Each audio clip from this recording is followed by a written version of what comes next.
భారతదేశంలో ఉన్న కొంత కోట్ల మంది అభిమానులు నేను ఒక అభిమాని. తిరుపతి దేవుడికి రోజుకు 1,00,000 మంది భక్తులు వచ్చి వెళ్తూ ఉంటారు. ఆ 1,00,000 మంది భక్తుల్లో కూడా నేను ఒకడిని.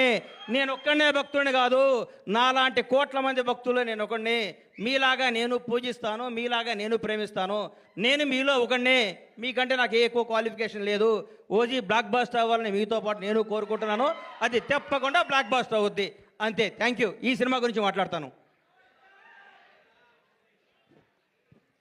చిన్న సినిమా చచ్చిపోయింది. మా ప్రస్థానంలో అంత్యక్రియలు చేద్దాం అనుకుంటున్న తెలుగు ఇండస్ట్రీలో కథతో తీస్తే సినిమా హిట్ అవుద్ది, బడ్జెట్తో కాదు నిరూపించింది లిటిల్ హార్ట్స్. 2.5 కోట్లతో సినిమా తీశారంటారు. ఇప్పుడే నితిన్నాను మన సాయిని అడిగాను, ఎంత బడ్జెట్ ఎల్గాట్ చేశారని. 2.5 కోట్లు అన్నారు. ఒక పెద్ద సినిమా షెడ్యూల్ వేసుకొని 3 రోజులు షూటింగ్ క్యాన్సిల్ అయితే 2.5 కోట్లు అవుతున్నాయి. ఈ రోజుల్లో 2.5 కోట్లతో 50 కోట్లు కలెక్ట్ చేసే సినిమా తీశారంటే hats off to Little Hearts team. మిమ్మల్ని చూసుకొని పెద్ద పెద్ద దర్శకులు, నిర్మాతలు ఇంగ్లీష్ నాటాడు సిగ్గుతో తలంచుకోవాల్సిన రోజు తీసుకొచ్చారు మీరు ఇండస్ట్రీకి.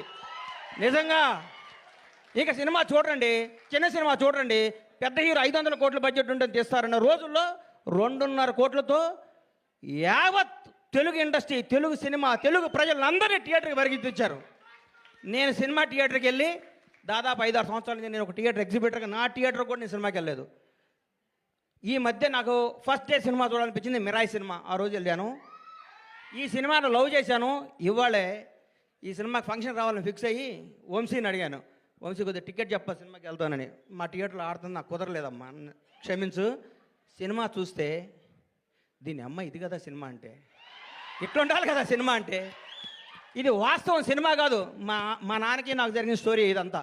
మా నాన్నకి ఇటు చెప్పిన కంటే ఎక్కువ అబద్ధాలు చెప్పేవాడిని, నేను అన్ని అబద్ధాలు చెప్పేవాడిని.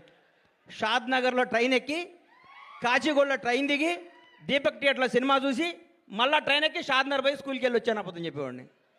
అక్కడి నుంచి స్టార్ట్ అయిన మా జీవితం వాస్తవానికి దగ్గరగా ప్రతి తండ్రి కొడుకున్న కెమిస్ట్రీ అద్భుతంగా తెరకెక్కించిన ఈ సినిమాని. ఇట్లాంటి సినిమాలు సంవత్సరానికి 12 సినిమాలు వస్తే ఇండస్ట్రీ 100 ఏళ్ళు చల్లగా ఉంటుందండి.